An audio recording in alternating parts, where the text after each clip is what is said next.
before moving on to the talk, let me introduce my channel. Okay, this is a newly started channel, Perpetual Life Science, and it is specifically started for the CSR net aspirants. The main purpose of starting this channel is to clear up all the concepts of life sciences of every topic, may it be molecular genetics or immunology or advancement in technology. That is the 13th unit. Okay, so we'll be dealing unit by unit subtopics in it. Topic wise we'll cover everything. Okay, and I'll see to it that we don't skip any of the topics. Okay, so we have started with the unit 3, that is fundamental processes. I have started a series on replication, especially prokaryotic replication. Once we finish the prokaryotic replications, we will move on for eukaryotic replication, or I am planning to start unit 13, that is methods in biology. Do watch the previous videos, and if you do like the videos, please share it amongst your friends so that even they get benefited. And my videos would be dealing with the standard reference books. Okay. So let's start with the today's talk. And before I start, let me tell you one thing, that my videos will be coming on one day in a week. Okay, so that would be my frequency, but I try my level best to cover at least 2 videos in a week. So let's get started.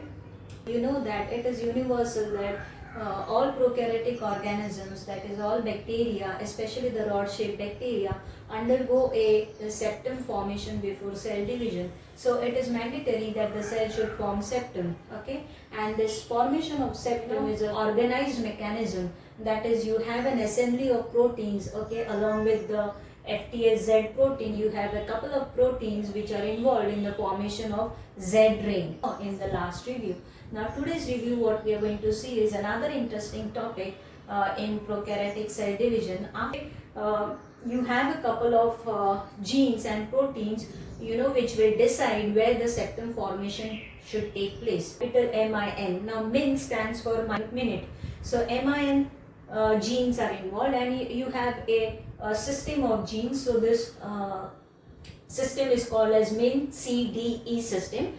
Capital C, capital D, capital E stands for the proteins, the genes, small minC, minD and minE. So in the last lecture also I have mentioned that the small letter for the word stands for the gene involved, and the capital letter stands for the protein which it expresses. Okay, so you have a system of genes called as MinCDE system, which regulates the location of the septum. So that is our first point we'll be seeing.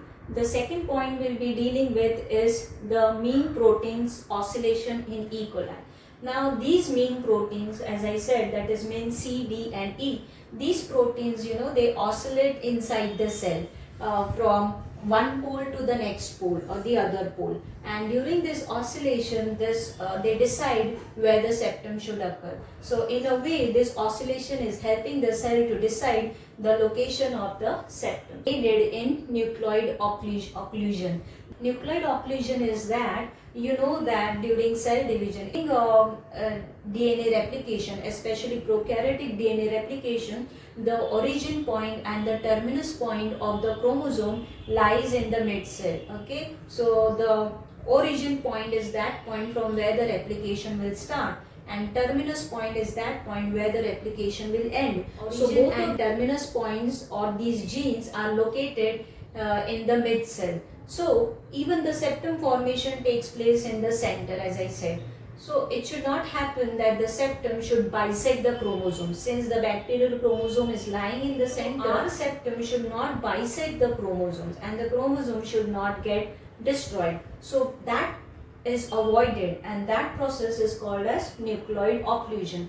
And for this nucleoid occlusion also, you have a couple of genes and the proteins expressed by these genes which help in nucleoid occlusion. So it's a really very interesting talk, and it really makes me think that how a small unicellular prokaryotic organism has got so many genes to regulate the location of the septum, to regulate the septum formation, okay, and even to regulate the cell cycle, okay, just like the eukaryotic. So it's highly organized system. Now this septum location, as I said, is governed by a couple of genes. You have FTSZ gene, then you have FTSA, you have ZIP-A, right? You have FTSW, FTSI, okay. Then also you have the Z-ring associated genes, that is ZAP-A, ZAP-C, ZAP-D. So you please go and check the previous video because it is connecting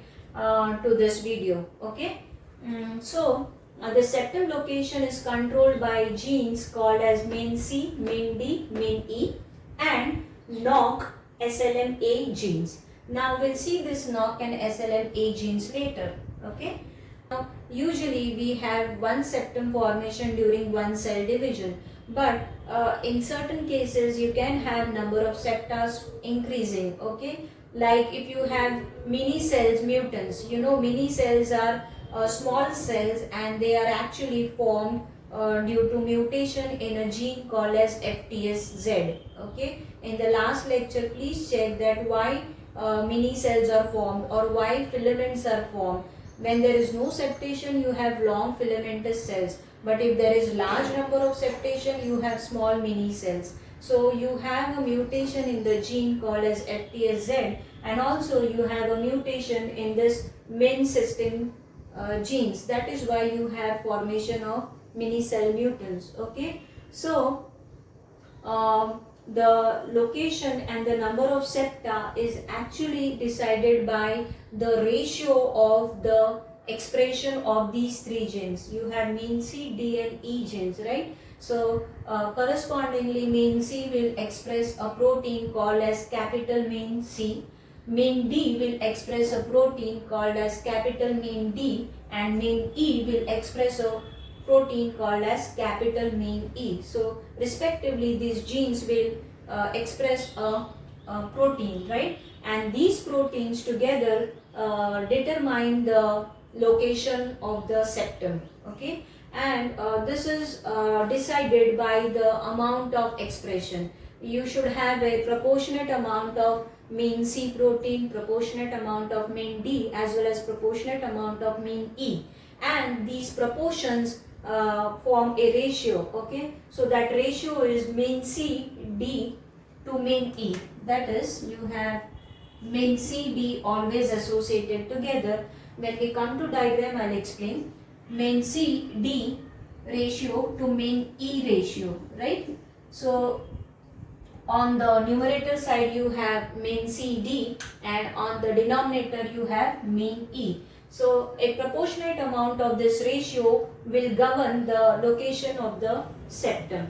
So even a slight change in the ratio may not allow the septum to occur in the central position. So you can have the septum located somewhere else from the mid cell, maybe at the poles or maybe in between the center and the pole, right? So the proportion has to be appropriate, and it's a very critical factor in this location of the septum. Now, as I said in the beginning that we are going to see how the mean cell proteins, you know, they oscillate from one pole to another pole, right? So this is also very interesting, that you have a dynamic motion or you have a dynamic movement of certain proteins. Now here you have three proteins, as I said, minC, minD and minE. So which are the proteins which show dynamic movement? Out of these three, only two proteins are actually involved in the movement, that is minD. The one which I have shown in green color is minD, and one which I have shown in blue color is minC, okay. So these minD and C form a unit, and this unit moves from one pole to another pole. So these are the proteins which are associated in the movement. And as far as minE is concerned, it is forming a ring at the edge of minD. Why this movement occurs? Actually, this movement of MinD protein will help in inhibition of the Z-ring assembly at the poles. Now, we want the septum formation in the mid-cell position. P bond in the sense the bacterial septum always occurs in the central region, as I said, so that there is equal formation of two daughter cells, right? Had it been that the septum is formed at one end of the pole or the other end of the pole or somewhere in between, then we would not have equal sized cells, okay, and the distribution of the cell material would also not occur proportionately. So that is why nature has designed the septum formation in the central location. So as these proteins, they move, that will help in the decision of the location of septum formation, one thing. And secondly, because of this movement of this main proteins, they form a pattern, and pattern in the sense they move in a pattern from one end to the other end, and because of this pattern, this inhibits the formation of the septum in the pole region, and the septum will always occur in the middle region. So you will find that this inhibition of Z ring assembly is highest at the poles, whereas it is lowest at the mid cell. Obviously, because we want the septum formation in the central region, so there shouldn't be inhibition in the central region. And the septum formation inhibition should occur at the pole region, because we don't want the septum to be formed at the poles.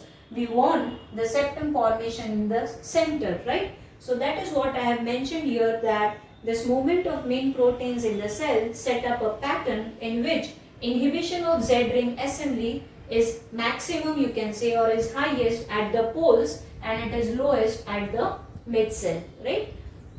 Now there are another proteins involved, SlmA and NOC proteins. Okay, these proteins, they will not allow the septum formation near the chromosome. Prokaryotic cell DNA replication, the chromosomes lies in the central region, and the position of the septum formation is also in the center. So this should not collide, okay. The septum formation should not form in the region where the bacterial chromosome is located. So somewhere near the bacterial chromosome, the septum should occur.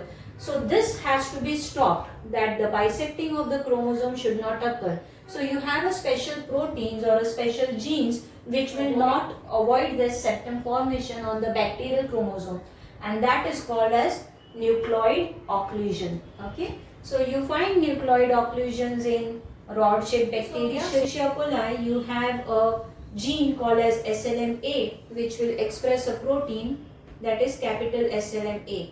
And in case of Bacillus subtilis, you have a gene called as NOC gene, and the protein it expresses is capital NOC protein. So these two proteins will not allow the septum to occur at the chromosomal position, right? So these two proteins are also very essential, or they are also very important in septum formation. They prevent the septum formation at the bacterial chromosome region. Okay. Now, where were these septum location studies done, and how they were done? So they were done actually in the mutants. You see that in order to get the some concepts, you should see the mutant form first, and from that you can understand the wild type function. It's in the studies also, genetic studies also, when you study the mutants, you come to know that what is the wild type or what is the function of the original gene. In the same manner, or in the similar manner, the septum formation or the location of the septum formation was first studied in mutants called as mini-cell mutants. Now what are mini-cell mutants? You'll have to go for the previous lectures. Okay, you have a locus of genes called as minB locus. Okay, so minB locus, I hope you all know what a locus is. What is locus? Locus is a location. The word locus means the location, right? So it is a region in the chromosome, or it is a region in the bacterial chromosome where you find certain specific genes. Okay, you have specific genes located at specific regions on the bacterial chromosome. So you can say that these genes are assigned a locus on the bacterial chromosome. So you have a locus called as MinB locus, and on this MinB locus or in this region you have these three genes located, that is minC, minD and minE. So how this study was done? So if this minB locus is totally deleted, right, from the bacterial chromosome, if you remove this minB locus which contains these three genes, that is C, D and E, then what you get to see is that you have this mini cells formation or mini cells generation. So how the mini cells are generated? There is lot of amount of septation, okay, occurring. So if the septation rate is higher, then you have the formation of mini cells. And why these mini cells or why these septations occur is because there is deletion in this entire minB locus. There is mini cell formation because of mutation in another gene called as FTSZ. So both, if you have mutations in FTSZ and if you have deletion of this minB locus, then you will get to see this mini cell mutants. Okay, this is one thing. But on the other side, what will happen if there is overexpression? So if there is overexpression of this minB locus, that is, if there is overexpression of this minC, minD and minE, then it will lead to filament formation, right? Instead of septum, there won't be a septum formation, and you will get to see long filaments of bacterial cell. So these are two opposite phases. Like if there is deletion of the locus, you will have lot of septation, and if there is overexpression, you will have no septation. So the septum formation should occur, and it should occur at a moderate rate, right? And it should occur in the center. So it should be optimum, right? So there shouldn't be deletion of the gene also, and there shouldn't be overexpression also. So it should be moderate between these two extreme conditions. That means this means C and D and E should express the proteins in appropriate amount. Then and then only you will have this septum formation in the center, and you will have two equal daughter cells, right? So I have told you that what will happen if there is overexpression and what will happen if there is deletion of these genes, right? Now, how this was studied? So when that minB locus was removed from the bacterial chromosome, mini cells were formed. That means the role of the original minB locus, that is the wild type minB locus, was what? That it was suppressing the septation at the poles, right? So if there is lot of septation at the poles, you will get to see mini cells. So basically the septation at the poles will form mini cells, and septation in the center will form two equal daughter cells. So when the genes were deleted, there was lot of septation at the poles. That means what?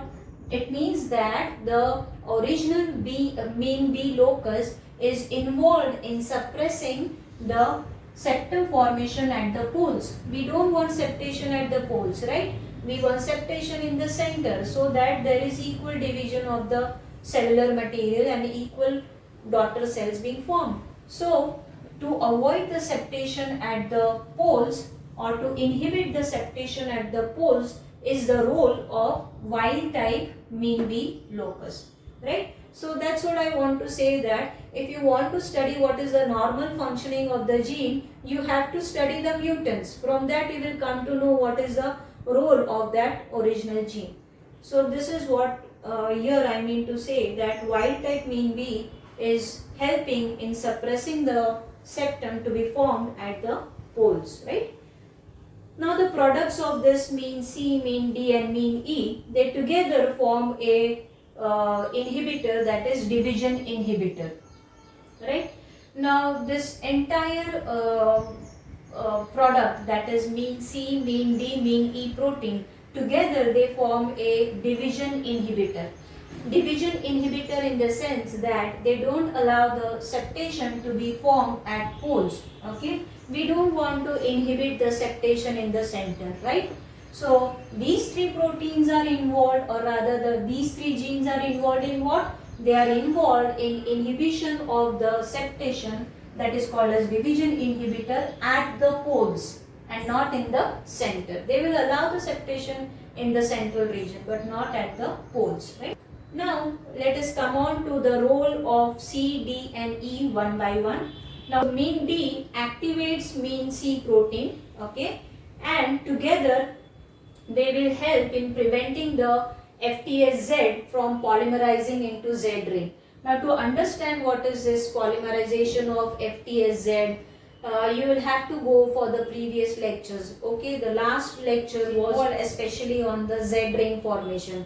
Okay, how the FTSZ proteins, they polymerize themselves to form a Z ring assembly. You have other proteins also, as I said, you have ZipA, you have FTSA, FTSW, FTSI. So they are an assembly of proteins which will form a ring, that is called as Z ring, and the Z ring formation is essential for the septum to form. The septum formation lecture has been covered in the previous videos, please check that, right? So MinD will, now this green color is MinD and this blue color hexagonal shape I have shown is minC protein.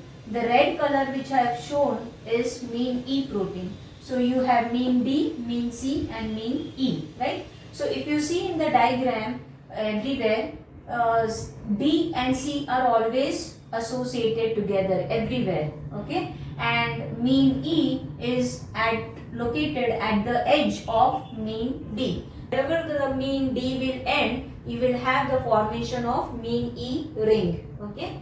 So this you have to understand. So role of minCD and minE is very important. Now D helps to activate C. So that means that minC is a passenger protein. It cannot move on its own. Unless and until MinD activates minC, minC will not move from its position. That is why MinD and C are associated together.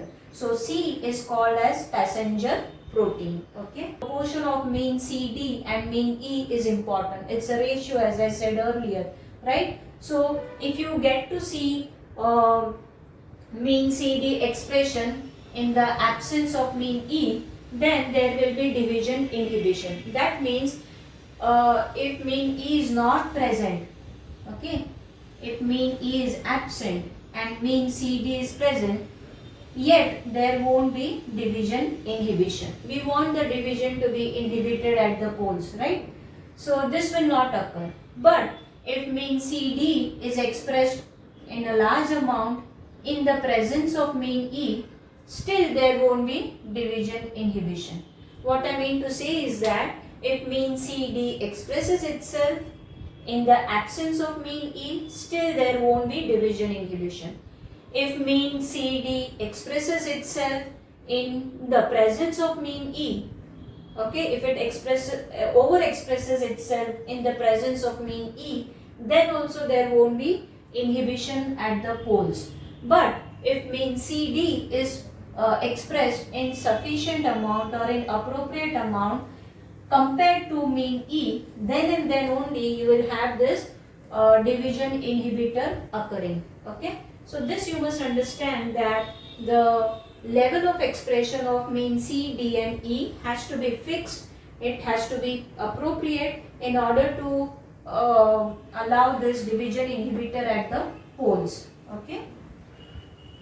So if this ratio is hampered or if this ratio is not maintained, then you will have either long filament formation or you will have mini cell mutants. That is, you will find a lot of septation occurring or you will find there is no septation occurring. So these two extreme conditions you will see if there is change in the proportion of C, D and E, okay.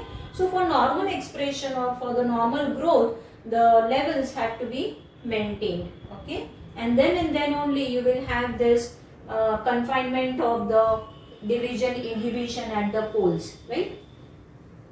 Now let us move on to another topic, that is oscillation. Now as I said that these proteins, they move from one pole to another pole, and in this process they find the location of the septum. Rather, this oscillation helps the bacterial cell to find the location of the septum. Determinant factor in location of the septum is this oscillation of this MinD protein.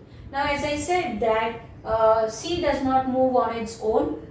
E is always associated at the edge of MinD protein. That means the governing factor in the oscillation is MinD. It is MinD which moves first, and C is associated with D. So you will find the C also moving along with D, right? And E will get itself assembled wherever there is end of MinD, right? So the key role in oscillation is MinD protein, right? So this MinD protein is actually a enzyme, you can say. It has got an ATPase activity, right? In the last lecture we saw a protein, that is FTSZ, which was having a GTPase activity, meaning it cleaves GTP and it derives energy from that GTP to assemble itself into Z ring. So here also in a similar fashion, this MinD protein is ATPase. It will cleave the ATP molecule,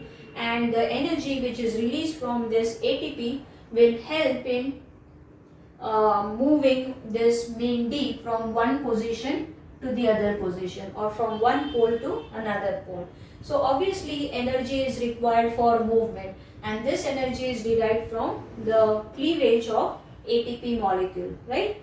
So this is how the MinD protein, it disassembles itself from one end and it starts moving to the other pole, and there is again reassembly of this MinD on the other pole, right? So as this MinD proteins, they move, okay, slowly this minC proteins, which are always associated with MinD, they will also start moving because they will get activated by MinD, and you will have this entire unit shifting from one pole to the other pole or to the opposite pole, right?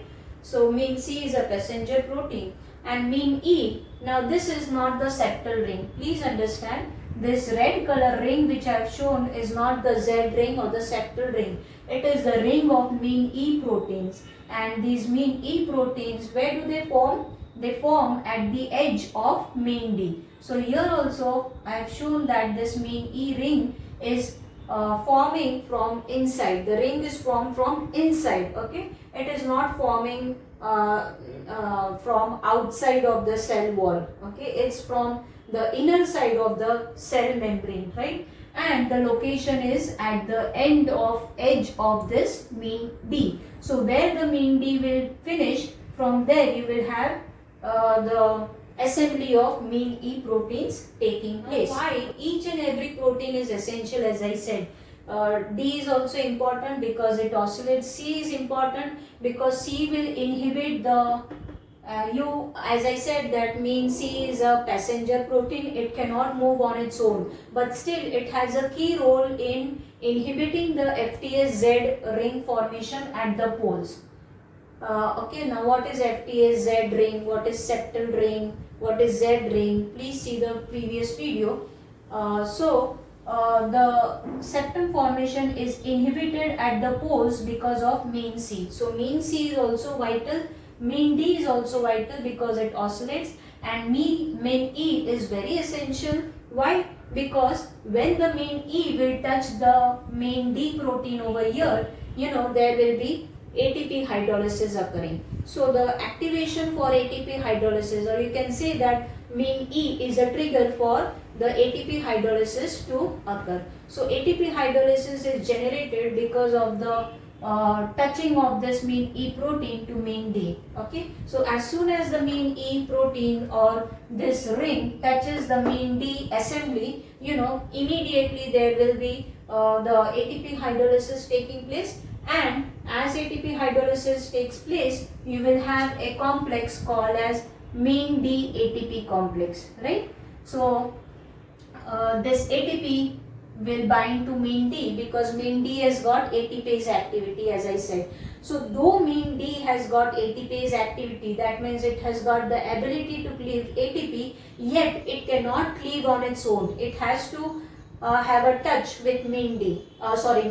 So once the MinE protein touches the MinD protein, the ATP hydrolysis will take place. That means the MinD will attach to ATP and it will cleave ATP and you will have ADP, right? ATP will get converted to ADP. So you will have this MinD and ADP, okay, released, and this MinD ATP unit will move to the other end. Along with it, minC will also move.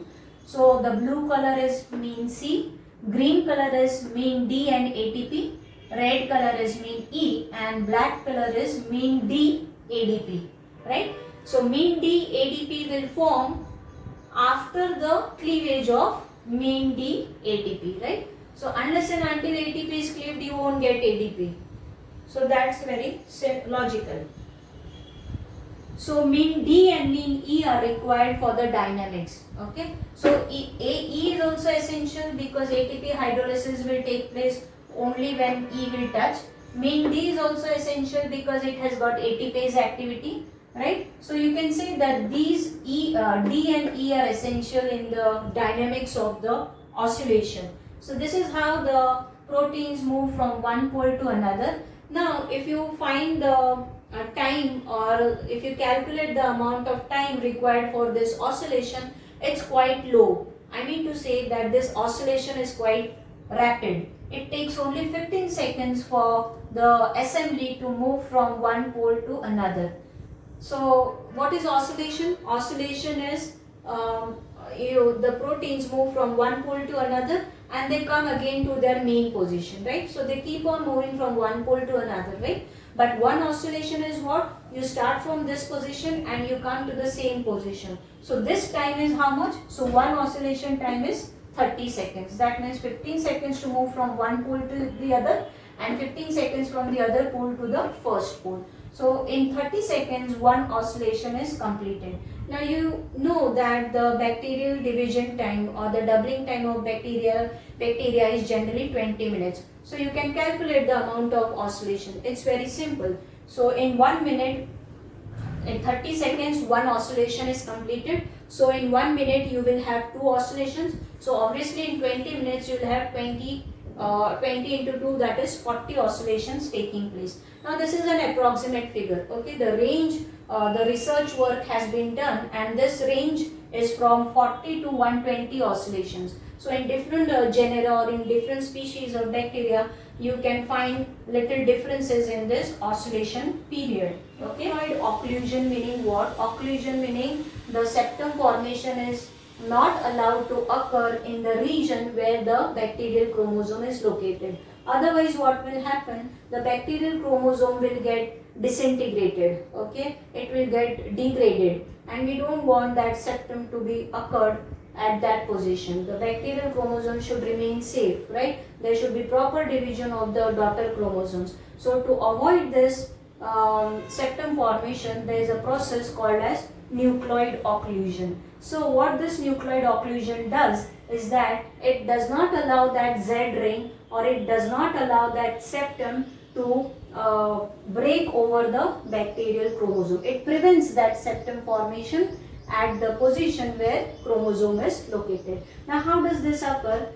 There are certain genes and proteins of these genes involved. In case of E. coli, as I mentioned here, you have SlmA protein, and in case of Bacillus subtilis, you have NOC proteins. Now how does this protein play a role? What this SlmA protein does is that this protein binds to various positions on the chromosome. Say, for example, I have this bacterial chromosome, right? So on this bacterial chromosome, this SlmA protein, so you have this SlmA protein. It's the product of SlmA gene. So these proteins, they will bind at 24 different locations on the bacterial chromosome, approximately, okay? So it binds at 24 positions on the bacterial chromosome, and because of this binding, what happens is that this polymerization of the Z ring does not occur. Now you'll have to see the previous video, because in that video I have said, I have talked about that how does the Z ring assemble itself and how it forms a septum, right? So this Z ring is actually a septal ring, you can see, and this ring is formed because of polymerization of proteins called as FTSZ. Now we don't want the septal ring to form at the bacterial chromosome location. So what this SlmA protein will do is that it will bind to the bacterial chromosome, and because of this binding it will trigger the depolymerization of the FTSZ. Okay, that means if the polymerization has started, okay, the Z ring formation has started, that has to be reversed. Okay, so that is antagonized, that is the polymerization is stopped, or you can say that there is depolymerization of FTSZ protein.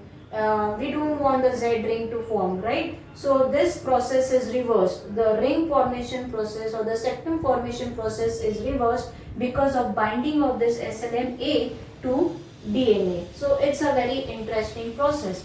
Now in case of E. coli, you get to see that the protein binds to the DNA. But in case of in case of Bacillus subtilis, what you get to see is that the mechanism is somewhat similar. Okay, the Z ring formation is stopped, but how here the protein does not bind to the DNA. Instead, this NOC protein, it will bind to the cell division machinery. That means it will attach to the cell membrane, and you know that the cell wall synthesis occurs near the cell membrane. The machinery for cell division is at the cell membrane. So the NOC protein, it binds to the cell membrane and it binds to the cell wall machinery instead of binding to the DNA. Okay, so this is how the bacterial nucleoid is occluded, or you can say that the septal ring is hampered. Okay, it restricts the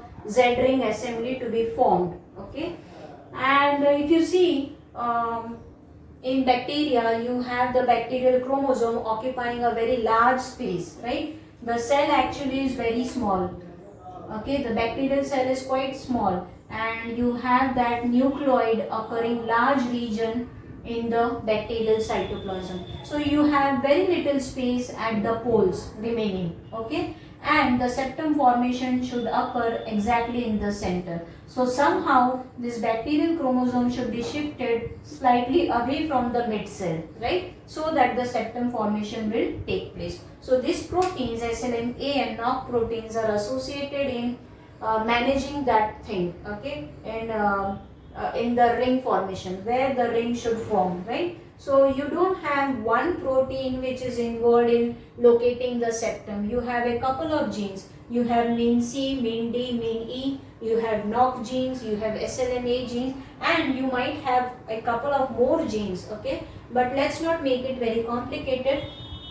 So these are the proteins involved in locating the region of septum, okay? So that's all for today's talk. In the last talk, what we saw was the formation of Z ring or septum ring. In the previous talk, we saw about how the cell cycle runs. Okay, we also saw certain proteins called as MREB proteins. You have rod A proteins, right? And you have SEDS. Okay, it's a system of proteins which are involved in maintaining the shape of the bacteria. So all this cell replication, bacterial replication, is associated with the shape of the cell. It is associated with the formation of the septum. It is associated with the location of the septum. So this all is very interconnected, and so you will have to see the previous lectures also, right? Now let us conclude that the combination of nucleoid occlusion and the MinD system promotes the Z ring to form in the center region, cell division to occur at mid cell. Okay. Now, where does this MinD protein oscillation help? Of course, as I said, this oscillation helps in locating the region of the septum, right? But the current research is being done on this MinD proteins oscillation, right? And they have found that this MinD protein oscillation method is used to monitor the effect of the pollutants, okay, the environmental pollutants on the microbial physiology. It has observed that the rate of this oscillation is fluctuating, okay. As I said that 15 seconds are required for the proteins to move from one end to the other end, right? So this oscillation fluctuates based on the environmental factors also. This has been currently studied, and research is still going on that what is the rate of oscillation and how this oscillation rate is affected because of the environmental pollutants. Okay, so these environmental factors also hamper the microbial physiology. So that could be one reason that why the septum formation occurs at different locations. Okay, so that's all for today's talk, and thank you for patiently listening. You can comment down in the comment section if you have not understood any particular point, or if you have any queries you can put down in the comment box, and I shall put emphasis on it in the upcoming lectures, right? So that's all for today. Thank you.